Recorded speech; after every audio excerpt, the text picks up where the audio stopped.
I tell CEOs? We welcome the millions of dollars.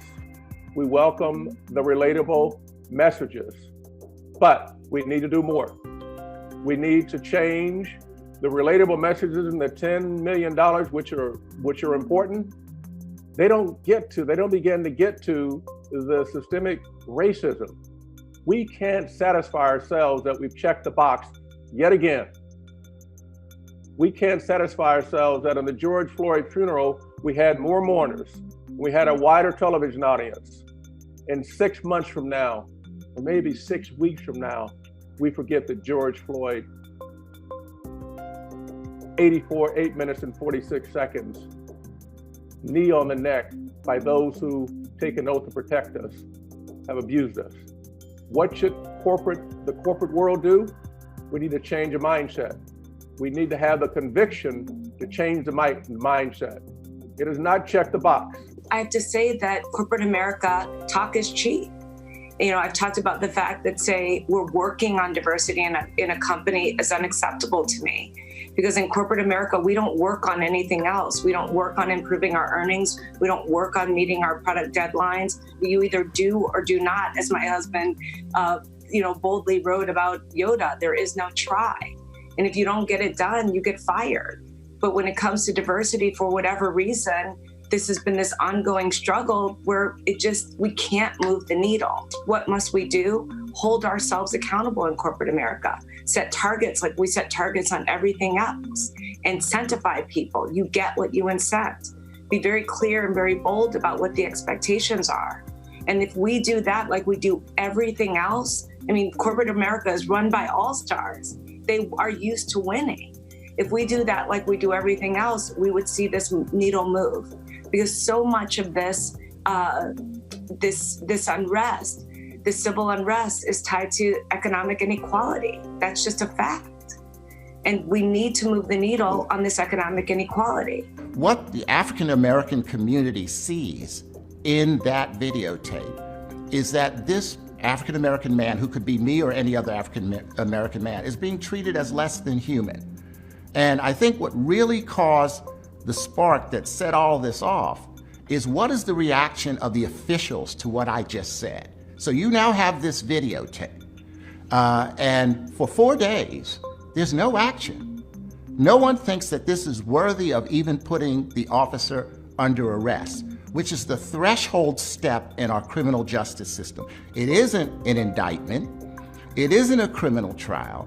It's not a conviction. You can do all the investigation, you could do the autopsy, but what the community saw was until they went out into the streets, this officer was not even going to be, or much less the other officers, even arrested for what was clearly inhumane treatment of a citizen.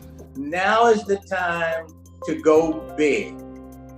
Short answers to long, horrific questions about the stain of slavery are not going to solve the inequality problem. We need to focus on wealth creation and wealth generation. And to do that, we must bring the descendants of slaves into equality with this nation. And that's what I proposed in this $14 trillion proposal, to provide reparations, not only for the sin or the atonement of the sin of slavery and Jim Crowism and desegregation, both de facto and de jure, but to cause America to live up to the concept and the notion that this nation was born on the idea of American exceptionalism. And if we take that big leap, I am convinced that the problems that we confront today can be solved, but it takes a big, bold action. And $14 trillion in reparation for damages visited upon the heirs of slaves is an appropriate statement.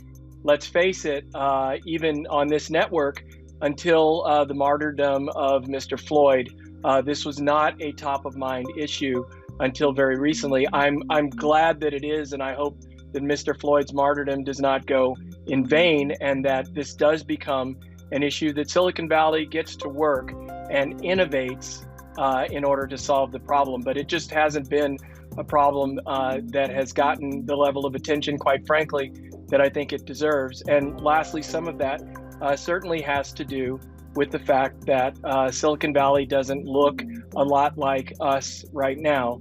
I think we've made progress, but we've got a lot farther to go. Women have made a lot of progress, as I mentioned, over the last 5 years. In fact, 45% of the seats of the Russell 3000 were filled by women in 2019, a record high. But these changes also would not have happened without a push. The system got a push because the rating agencies, ISS and Glass Lewis, institutional investors, they made it a goal, a requirement that boards have more representation of women.